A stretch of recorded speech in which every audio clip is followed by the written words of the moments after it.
হিন্দুত্ববাদ এবং হিন্দু ধর্ম ২ টা একেবারেই ডিফারেন্ট। শব্দ ২ টাই তো ডিফারেন্ট। তাই না? একটা হিন্দুত্ববাদ আর একটা হিন্দু ধর্ম। হিন্দু ধর্মের না একটা ইউনিক বৈশিষ্ট্য আছে এবং দেখা গেছে যে ভারতীয় উপমহাদেশের বিভিন্ন জায়গায় প্রাধান্যের দিক থেকে দেবদেবী কিন্তু ভিন্ন। উত্তর ভারতে এক ধরনের দেবদেবী তারা প্রাধান্য পায়। যারা বৈষ্ণব তাদের কাছে বিষ্ণুদেব, যারা শৈব ধর্মের অনুসারী তাদের কাছে শিবদেব, যারা দুর্গাকে আরো বেশি বড় মনে করে তারা দুর্গাকে পূজা করে গুরুত্ব সহকারে। দক্ষিণ ভারতে শিবের পুত্র কার্তিকেয় পূজিত হন। সুতরাং প্রচন্ড পার্থক্য আছে। আঞ্চলিকতার পয়েন্টে যদি আমরা ধরি তাহলে বাংলা অঞ্চল অর্থাৎ পশ্চিমবঙ্গ, বাংলাদেশ এই অঞ্চলে আপনি কিন্তু দেখবেন যে দেবী দুর্গাই কিন্তু সবচেয়ে গুরুত্বপূর্ণ এবং দেবী দুর্গা এতটাই গুরুত্বপূর্ণ আমরা যখন বলি যে আমাদের টেক্সট বুকে যে হিন্দু ধর্মীয় উৎসবের মধ্যে প্রধানতম ধর্মীয় উৎসব হচ্ছে দুর্গা পূজা, একদম এক কথায়। এই কথাটা আপনি উত্তর ভারতে গিয়ে বলতে পারবেন না, কারণ ওরা তো দুর্গা পূজা ওদের জন্য ইম্পর্টেন্ট না। আবার এই কথাটা আপনি মধ্য ভারতে গিয়ে বলতে পারবেন না, কারণ ওদের কাছে গণেশ চতুর্থী খুব ইম্পর্টেন্ট। আবার দক্ষিণ ভারতে যান, দেবতা কার্তিক ওদের কাছে অধিক গুরুত্বপূর্ণ।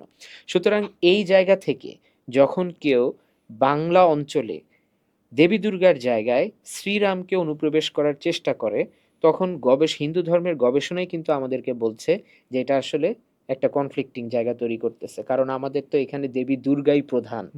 এখানে কনফ্লিক্টটা তাহলে কি দাঁড়াচ্ছে? কেউ জয় শ্রীরাম বলছে আর কেউ জয় মা দুর্গা বলছে।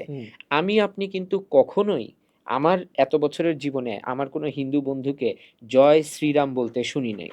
হরে কৃষ্ণ হরে রাম কিংবা হচ্ছে জয় মা দুর্গা, জয় মা কালী, কালী পূজার সময় আমরা কিন্তু এটাই শুনেছি, একটা ফিমেল এন্টিটি আর মেল এন্টিটির মধ্যে কেবলমাত্র হচ্ছে শ্রীকৃষ্ণ পূজিত হয়। জন্মাষ্টমীতে আমাদের কিন্তু ছুটি আছে, তো জন্মাষ্টমীটা পালিত হয়। আমরা কি কখনো দেখেছি যে রামের কোনো একটা গুরুত্বপূর্ণ ঘটনাকে কেন্দ্র করে আমাদের ছুটি ছিল বা আমাদের হিন্দুরা উদযাপন করছে, রাম পূজা করছে? সেটা না কিন্তু।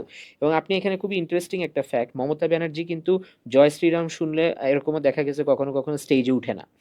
হ্যাঁ, তিনি বলেছেন যে না, আমাদের কেন জয় শ্রীরাম বলতে হবে, আমাদের বাংলারই তো দেবদেবতা আছে, তাই না? আর জয় মা দুর্গা দুইটার মধ্যে বিশাল পার্থক্য আছে।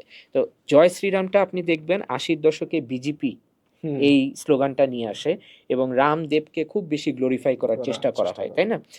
যখনই এই ইনপুটটা দেওয়া হয় তখনই এই conflict of philosophy, conflict of আইডিওলজিটা তৈরি হয়, এক।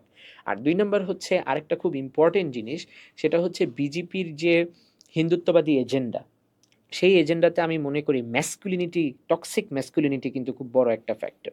এখন আপনি টক্সিক ম্যাসকুলিনিটি তো দেবী দুর্গাকে দিয়ে প্রুফ করতে পারবেন না। আপনার আলট্রা সুপার ম্যাসকুলিন একজন দেবতা বা ডিটি লাগবে, যেটা হচ্ছে রামকে দিয়ে খুব সুন্দর স্যাটিসফাই করা যায়, এস্টাবলিশ করা যায়। দেবতা রাম ধরেন তার একটা ব্যাকগ্রাউন্ড আছে, আবার সে রাবণ নামক অসুরের বধ করেছে, মানে বিশাল একটা ম্যাসকুলিন ফিগার সে, এবং একে পলিটিক্যাল ফিগার কনভার্ট করা ইজি, যেটা দেবী দুর্গাকে করা ইজি না, কারণ দেবী দুর্গা তো ম্যাসকুলিন অসুরকে বধ করেছেন, হ্যাঁ, ফিমেল হয়ে। সেটা খুবই অদ্ভুত একটা ব্যাপার, আপনি মাঠের রাজনীতিতে এটার ইনপুট করাতে পারবেন না।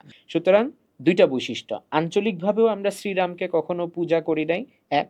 আর ২ নম্বর হচ্ছে আমাদের যে ধারা, হিন্দু ধর্মের ধারা, সেখানে শ্রীরাম অত গুরুত্বপূর্ণ হয়ে আসেও নেই, কারণ তিনি মেইল দেবতা, ওইভাবে আসে নাই। সুতরাং এই ২টা এন্টিটি দিয়ে কিন্তু আপনি থিওরিটিক্যালি ডিসকাস করতে পারেন যে আসলে জয় শ্রীরাম শুনলে ডালমে কুচ কালা হইতে পারে।